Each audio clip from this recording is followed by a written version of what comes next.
queridos ouvintes, tudo bom? Vamos iniciar hoje mais um episódio do podcast Saúde em Ação. Hoje a gente vai falar sobre um tópico muito importante, que é a participação social. E entender um pouquinho como a voz ativa da população pode impactar diretamente nas políticas públicas, nas ações das unidades, nos serviços de saúde e tudo mais. Hoje a gente trouxe a professora doutora Daniela Savi Jeremia, que tem bastante experiência para compartilhar com a gente. Primeiro, Daniela, muito obrigada por aceitar o convite, estar aqui com a gente, em casa, conversando um pouquinho aqui no podcast, trazendo um pouquinho do conhecimento. Vou fazer um breve resumo do seu currículo, que é bastante extenso, tem muita experiência para compartilhar com a gente. Para quem não conhece, a professora Daniela é doutora em saúde coletiva pelo Instituto de Medicina Social da Universidade do Estado do Rio de Janeiro, é mestre em enfermagem pela Unirio, graduada em enfermagem pela Universidade Paranaense, é professora aqui da nossa Universidade Federal da Fronteira Sul, onde estamos gravando esse episódio. Atua também no programa de pós-graduação e mestrado em enfermagem, trabalha bastante na saúde coletiva. Além disso, ela é bastante ativa no PPGS, em outros grupos de pesquisa, organização de eventos e muito mais. Ela traz uma visão bastante próxima do que é participação social, porque foi conselheira de saúde aqui em Chapecó entre 2019 e 2021, então consegue trazer essa ideia do conselho, da participação social, para a gente poder entender um pouquinho. Obrigada, Daniela, por aceitar, tirar um tempinho para falar com a gente. A gente vai fazer algumas perguntas e aí fica bem à vontade. Obrigada, Camila. Obrigada ao projeto, né? Saúde em Ação, pela oportunidade de a gente estar aqui fazendo essa conversa. Acho que é tão importante a gente falar de participação social e do quanto ela é um desafio ainda para a gente implementá-la, né? Então, agradeço a oportunidade. Para a gente começar, explica para a gente o que é participação social, o SUS, o que uma coisa tem a ver com a outra. Bom, vamos começar um pouquinho lá do histórico, né? Quando a gente fala em participação social, a gente fala de uma construção de um sistema único de saúde, está falando do movimento todo que teve para a criação e construção mesmo de um sistema, né? E que vem do movimento da reforma sanitária. Esse movimento da reforma sanitária, ele nasce no pós-ditadura, né? Então, ele acaba se fortalecendo pelo posicionamento social. Os movimentos sociais se organizam, né? A sociedade civil organizada, ela consegue ganhar força perante diversas demandas que tem, entre elas a saúde, né? Então, se associa junto com outras instituições acadêmicas, universitárias, científicas, e fortalece aí um espaço, consegue ganhar um espaço. Isso é culminado na 8ª Conferência de Saúde, né, em 1986, em que a população teve espaço, teve voz e pôde apresentar à sociedade, a sociedade pôde apresentar ao governo uma proposta de um sistema de saúde, né? Então, uma proposta do que demandava, de quais eram os principais problemas, o que a população vinha enfrentando e, acima de tudo, um grande movimento em prol do que é saúde, né? Então, a 8ª Conferência, ela vem mostrando o que é saúde e essa saúde só é possível ser concebida a partir de um movimento amplo de participação social. Isso se dá em 86. Em 88, nós temos a Constituição Federal, então, que cria o Sistema Único de Saúde. E, logo em seguida, no ano 1990, nós temos 2 leis, que são as Leis Orgânicas da Saúde, a Lei 8080 e a Lei 8.142, né? E a participação social, então, ela é regulamentada na Lei 8.142, de 1990, garantindo espaço de participação social para toda a sociedade dentro da conjuntura e da organização do Sistema Único de Saúde, assim como o espaço das conferências, né? Então, tanto os conselhos quanto conferências e outros instrumentos que a gente vai falar daqui a pouquinho mais, que pode estar fortalecendo esse diálogo da comunidade, da sociedade, com as políticas públicas, com a organização de Estado e a organização do SUS. Acho que essa segunda pergunta se envolve bastante, assim. Quando a gente fala da tomada de decisão nas políticas públicas, como que a comunidade, a participação da comunidade interfere na decisão? Isso, então o movimento, quando a gente fala em participação social, a gente está falando que a sociedade contribua para a formação, para a formulação, implementação, execução, monitoramento e avaliação de políticas públicas, né? Ou seja, a gente consegue construir um sistema único de saúde a partir desse engajamento social. Então, ao pensar políticas públicas, a gente parte desde o princípio básico da organização da participação social, que foi por meio dos conselhos, né? Conselho formado, então, por 50% de usuários, 25% de prestadores de serviço, 25% de gestores e 25% de profissionais de saúde, né? Essa formação, ela justamente dá o poder aos usuários para que falem, para que se manifestem, para que tragam as experiências, as vivências que eles têm no uso do Sistema Único de Saúde, né? Então, é claro que a gente tem as outras categorias que estão lá para contribuírem, para trazer as suas experiências, mas o peso maior é o da sociedade civil organizada de fato, né? Então, como que eles vão estar fazendo essa contribuição? Muitas vezes o que a gente vê é que eles são encarados como quem está reclamando, né? O usuário está aqui para reclamar, para apresentar o problema, mas sim, os usuários apresentam problemas, vão fazer as reclamações, porque de fato é a coisa mais evidente que tem. Então, eles trazem a contribuição quando trazem um diagnóstico para a gente do que está sendo vivido, né? Um diagnóstico que muitas vezes não chega pelos profissionais, não chega diretamente ao gestor. Então, ao pensar uma política pública, a gente precisa considerar, né? Precisa trabalhar em conjunto com os usuários para que de fato ela faça sentido. Não adianta a gente implantar um serviço de saúde em uma área em que daqui a pouco você tem uma divisão aí pelo tráfico ou por uma questão de vulnerabilidade social e que as pessoas não utilizem o espaço. Então, eu preciso conhecer essa comunidade, eu preciso conhecer as demandas, eu preciso entender os fluxos, né, os fixos e os fluxos que essa população faz dos serviços públicos de saúde, né? Então, esses são mecanismos que através da participação social, a gente consegue definir uma política pública muito mais efetiva para aquela sociedade, para aquela região, enfim, para aquele município, né? Perfeito. Então, a população ela participa diretamente das decisões mesmo, né? Não só de ser impactado depois por essa política pública já pronta, mas ao longo das decisões de toda a construção dela. E como que a gente faz para elas serem, de fato, ajustadas à realidade daquela comunidade? Para que não seja uma política pública geral e que não se adapta a cada realidade? Então, além dos conselhos, nós temos as conferências de saúde, né, que são organizadas a cada 4 anos. Nessas conferências são espaços de diálogo, de a gente, de fato, ouvir essa população e sistematizar os desejos, os anseios que a população traz, né, alinhadas a um projeto de governo também, né, porque não basta também a gente ter... Muitas vezes a população ela solicita coisas que não apresentam uma necessidade... observando dados epidemiológicos, dados de estrutura ou da própria organização regional. Um exemplo que a gente pode dar é que alguns municípios pequenos, muitas vezes eles gostariam de ter no seu município toda a estrutura para um sistema para atender, né? Atenção primária, secundária, terciária, serviços de especialidades, e que muitas vezes não dão conta, né? Até porque, dependendo do serviço, ficaria até subutilizado naquele município.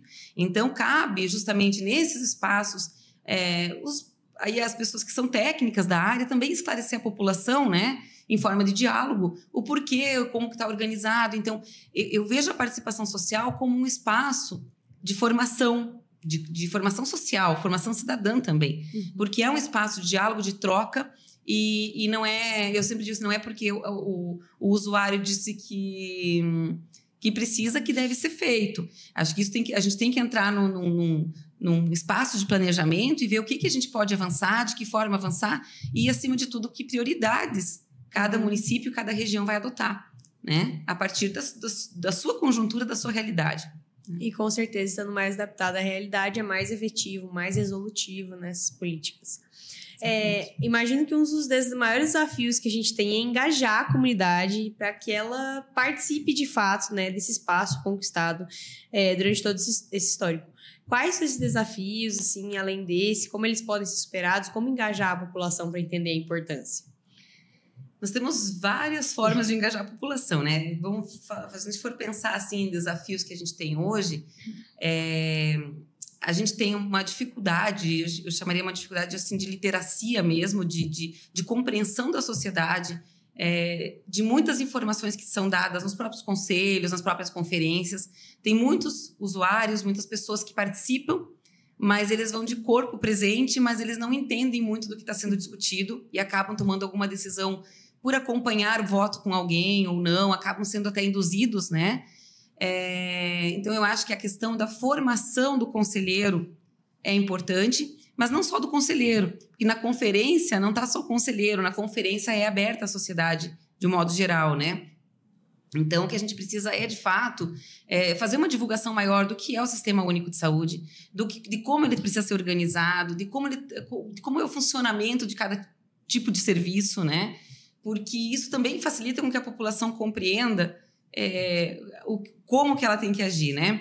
Eu me recordo esses dias que a gente assisti na televisão uma usuária dando uma entrevista dentro de uma unidade de pronto atendimento, dentro de uma UPA, dentro de uma unidade básica de saúde, reclamando por um serviço que é de urgência e emergência.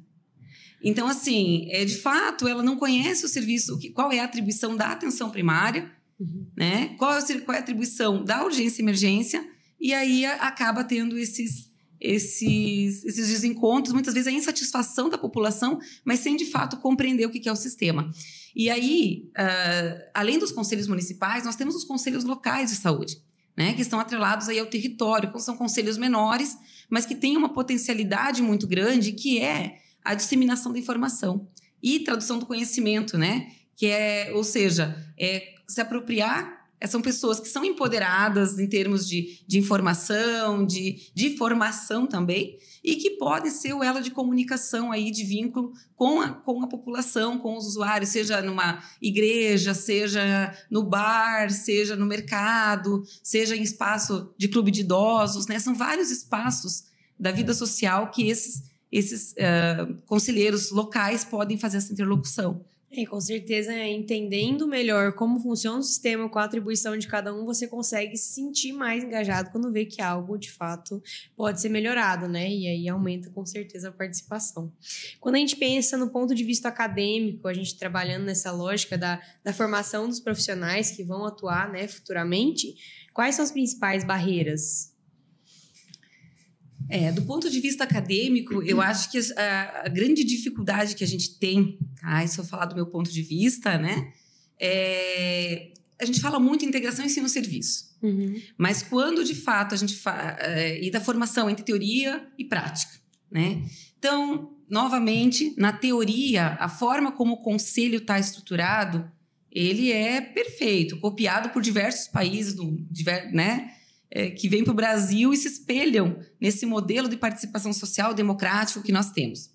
E dando poder deliberativo para os conselhos, né? Então, isso é uma inovação que só o SUS tem, né? Por outro lado, do ponto de vista acadêmico, ainda a gente tem esse desafio de formação mesmo, de base, e de fazer, acho que desde a formação estudantil, a compreensão desse movimento, né? Então, por mais que a gente leve os estudantes a participar de reuniões de conselho, tente sensibilizar isso de uma base teórica,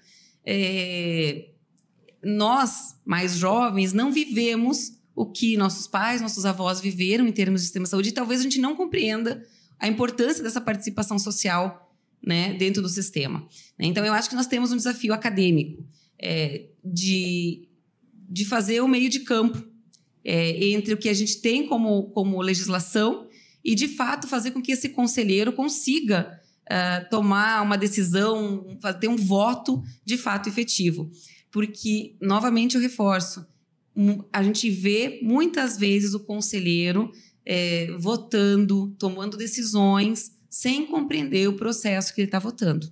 Tá? Falo isso também porque, quando eu fui conselheira, também trazendo um pouquinho dessa experiência, eu cansei de sentar, assim como eu trabalhava na área de trabalho, né, na área de financiamento em saúde, políticas públicas, de alguns conselheiros mais idosos, especialmente, sentar do meu lado e me perguntar, o que é isso? Eu não entendi. Né? E isso, de repente, muitas vezes a pergunta vinha depois do voto. Né? Então, eu já tinha votado por o destino de um recurso financeiro ou contra um recurso financeiro e não tinha entendido o que tinha votado. Isso acontecia muitas vezes. Então, assim, isso estou falando do município de Chapecó, que é um município bem estruturado, que tem um conselho forte. Você imagina, então, quando a gente pega municípios menores, né, em que os conselhos muitas vezes não têm um papel tão ativo, tão forte, né? E aí muito da função do profissional de saúde, tanto durante a graduação e entendendo a importância do conselho, para depois poder ser esse profissional multiplicador do conhecimento, né? De explicar para a população e para quem estiver no conselho todas as deliberações. E uma coisa importante também que a gente vê dentro do conselho é a relação de conflito, que eu acho que a área acadêmica também poderia fazer algumas intervenções e estar atuando junto, e relações de conflito de todas as ordens. Sejam relações de conflito político-partidário, né? Sejam relações de conflito socioeconômico, sejam relações de conflito entre próprios grupos sociais, grupos de movimentos sociais. Uhum. Então, o grupo do movimento, de repente, do LGBT com o movimento das mulheres. E aí, esses dois grupos tentam ganhar poder, então tem uma relação de conflito entre próprios grupos em defesa de um sistema de saúde, tá? Então, eles acabam tendo espaço ou por recurso financeiro. Geralmente, se envolve recurso financeiro. O grande debate fica no financeiro, novamente, porque é onde mexe com a população. Mas não só isso. A própria definição de algumas estratégias, de implementação de serviço, de alocação de profissionais, acaba tendo disputas dentro do próprio conselho, né? Entre os usuários, entre gestores, entre os profissionais que estão ali. Então, nós temos a relação de conflito, é uma questão que eu acho que precisaria ser estudada, né, mais a fundo em termos de pesquisa também dentro dos conselhos. É um dos grandes desafios, né? Com certeza, para poder promover um debate, ao mesmo tempo balancear, promover um debate amplo, mas que consiga atender de fato o que cada grupo necessita, né? Quando a gente fala de desafios, a gente também pensa em algumas estratégias que têm sido utilizadas. O que tem sido feito atualmente para que a população de fato participe? Então, nesse link que eu estava comentando, né, em relação à formação, nós temos um movimento de formação de conselheiros. São cursos que são oferecidos periodicamente para os novos conselheiros. Então, tanto pelo governo do estado quanto pelo Ministério da Saúde, né? Isso é uma política contínua já. E nós temos também aqui dentro da própria UFFS, nós temos alguns movimentos já de formação de conselheiros. Então, nós fizemos já ao longo dos últimos anos várias imersões dentro do conselho local e dentro do conselho municipal, né? Sempre tivemos representantes da universidade também nos conselhos, o que contribui bastante, porque dentro do conselho, os conselhos são organizados por grupos de trabalho. Então, dentro do próprio conselho, você tem várias comissões, né? Tem a comissão, por exemplo, de fiscalização, né? Do conselheiro que vai fazer a fiscalização das unidades de saúde, dos serviços, que vai verificar aquela denúncia que chegou pelo usuário e a partir desse diagnóstico, trazer para o conselho e depois para a Secretaria de Saúde. Nós temos o grupo, por exemplo, que vai acompanhar a parte de prestação de contas. Então, é o grupo que vai se dedicar mais em cima dessa área. Outro grupo que vai pensar educação permanente. Então, tudo que foi pensado na conferência, foi planejado no plano de saúde, ele vai ser executado com o acompanhamento das comissões dentro dos conselhos, né? No pequeno município, em que o nosso número de conselheiros é menor, né? E que muitas vezes a gente tem uma participação menos ativa, isso acaba talvez não tendo toda essa formação de comissões, né? Porque a estrutura é menor, de repente não há necessidade, né? Mas é interessante que os conselheiros façam esse movimento para que eles se apropriem também do todo do sistema de saúde, né? Então, acho que uma estratégia é a formação deles, que é o que a gente está falando. Outra estratégia que a gente pode estar utilizando é a divulgação nas redes, né? Seja rádio, televisão, diversas formas, inclusive com a pauta do que está sendo discutido no Conselho. O fortalecimento das audiências, né? Da própria Câmara de Vereadores, não se trata necessariamente do Conselho, mas é um outro espaço. A Câmara de Vereadores também é um espaço em que são prestadas contas, né? Após passar pelo Conselho, essas prestações de contas técnicas e financeiras são apresentadas na Câmara de Vereadores e que é um espaço então que a população pode utilizar, mas a população precisa ser informada disso, lembrada disso, né? Então, acho que são algumas estratégias que a gente pode estar utilizando. Perfeito. Quando a gente fala dos conselhos e conferências, é inegável que eles fortalecem a participação social. A pessoa vai ser, né, ouvida, participa ativamente das decisões. E isso impacta, de fato, os serviços de saúde? Impacta muito. né? Eu vou dar mais um exemplo, né? Para quem conhece Chapecó, né? Claro que a gente está falando aqui para toda uma região. Chapecó, nós temos, por exemplo, a unidade de saúde da IFAP. A IFAP é um bairro grande, né? Estruturado e que tem um conselho local muito forte. O conselho local do bairro IFAP, ele é um conselho participativo, ativo e propositivo.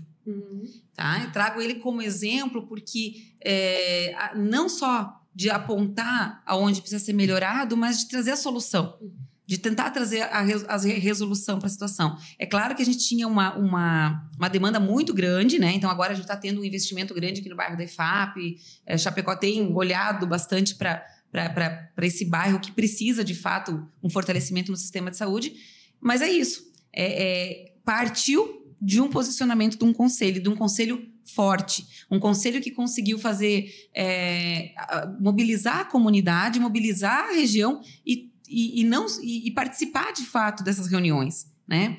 Nós temos outros bairros, assim, que já outras unidades de saúde, né, que já demandaram, inclusive, da universidade lá fazer uma conversa com os conselheiros locais. E esses conselheiros locais são disseminadores da informação. Esses conselheiros, eles voltam tanto para a informação no conselho municipal, aqueles que fazem parte do municipal, quanto para as suas comunidades, né? Então, a gente vê, sim, tem muitos, esse é só um exemplo, tem muitos exemplos de conselhos locais e conselhos municipais que fazem, que impactam diretamente. E uma coisa importante que eu acho que eu gosto de frisar sempre em sala de aula, no serviço, é que a gente veja o usuário, que a gente veja o nosso conselheiro como um apoiador, né? Por mais que ele venha com a crítica, ou que ele venha, né, elogiar, ou independente de como ele chegar para você, mas que a gente veja ele como um apoiador. Muitas vezes, os profissionais de saúde daquele serviço, eles não têm o poder suficiente de conseguir mostrar para a gestão alguma demanda que eles têm ali. Falta de um profissional, por exemplo, falta de um dentista, falta de uma equipe multi, enfim, né? Mas o conselho tem poder. O conselho tem o poder político, né? Então, o poder político, né, por mais que você tenha demanda técnica, os profissionais já tenham manifestado, muitas vezes é o conselho local que consegue, junto a vereadores, junto ao prefeito, um olhar especial para aquela demanda. Então, eu sempre digo para os enfermeiros, para os médicos, para o pessoal que está lá na ponta, né, no serviço de saúde, gente, utilizem o conselho como uma ferramenta, como um instrumento para vocês, né? Se apoiem neles. Só que vocês não podem ir lá só para pedir coisas para o conselho, né? A gente não é lá, quando eu estou com um problema, então eu vou pedir para o conselho atuar politicamente. O que eu preciso é ter um acompanhamento, dar empoderamento para esse conselho, dar espaço para o conselho. Que o conselho conheça o que o serviço desenvolve, que o conselho tenha essa compreensão. Porque senão, quando eu convocar o conselho não vem. Então, é mais uma estratégia, sabe, Camila? Quando você coloca que estratégia a gente pode utilizar para fortalecer? É trazer, de fato, o usuário para que ele se sinta parte daquele espaço, né? Com certeza impacta bastante, né? Para a pessoa se sentir participando das decisões e ver as mudanças acontecendo, né, a médio e longo prazo.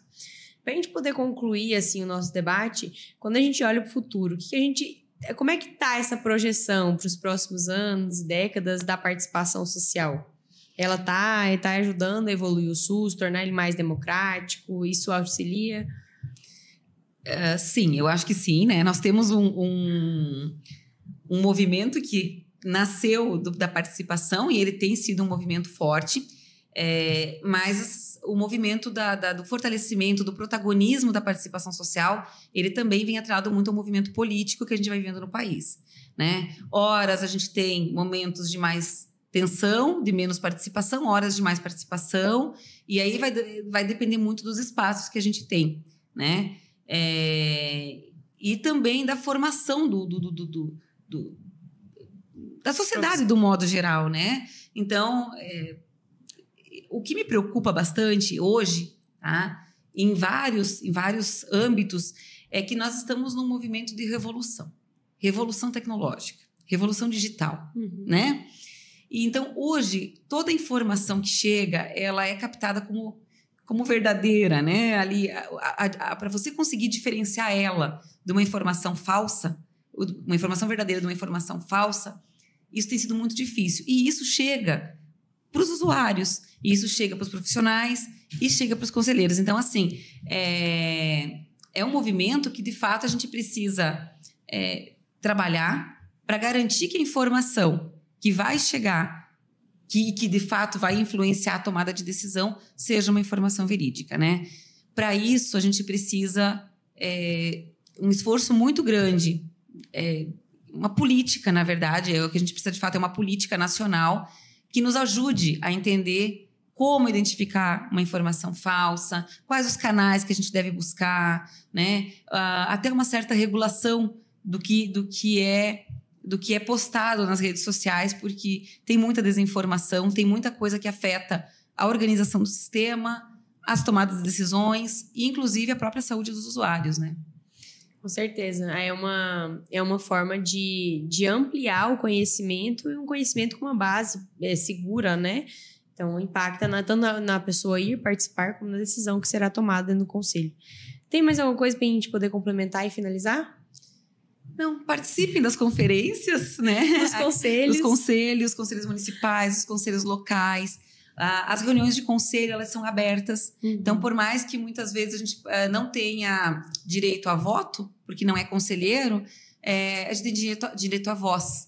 Né? Então, acompanhe as pautas, acompanhe dentro do seu município o que tem sido discutido, o que tem sido feito pelo conselho, né? Se quem estiver nos ouvindo, nos assistindo, né, for estudante, também é um momento, acho, bem importante de participar dessas reuniões e procurar, tanto aqui no município de Chapecó, que eu estou falando da universidade, mas em outros municípios que você reside, o que está sendo discutido, como que é feito, acompanhe uma reunião de conselho para conseguir entender um pouquinho melhor esses debates, né? As conferências a cada 4 anos, né? Então, nós tivemos agora em 2023, teremos a próxima em 2027. É um movimento amplo de debate que acontece parte dos bairros e dos bairros para o município, do município para o estado, né? Do estado para o governo federal, na União. Então, assim, muitas vezes o que a gente vê é que uma pauta discutida lá no meu bairro, lá no interior, na comunidade X, ela chegou lá no governo federal e foi incorporada aí no planejamento nacional, né? Então, é importante a gente participar. Nós, como profissionais de saúde, participar num espaço destinado a profissionais de saúde, né, enquanto atuantes ali, e como cidadãos participar naquela unidade, naquele território que somos usuários, né? Fazer parte da construção do SUS que nós utilizamos, não só como profissionais, né, mas também como usuários do sistema. E para reforçar, por último, né, lembrar que isso é um direito. A participação social foi um direito conquistado a duras penas, né? Então, assim, é um direito e vamos fazer valer ele, né? Utilizá-lo, né, para melhorar as políticas públicas e para que elas sejam cada vez mais adequadas à realidade da população e, de fato, sejam mais resolutivas. Agradecemos muito, professora, por aceitar o nosso convite, por tirar um tempinho para conversar um pouquinho com a gente. Agradecemos a quem está nos escutando, nos assistindo. Fiquem de olho nas nossas redes sociais, saudeemação.fs, que estamos sempre postando sobre esse episódio e os demais. Fiquem de olho nas próximas novidades. Mantenham sempre a saúde em ação. Muito obrigada.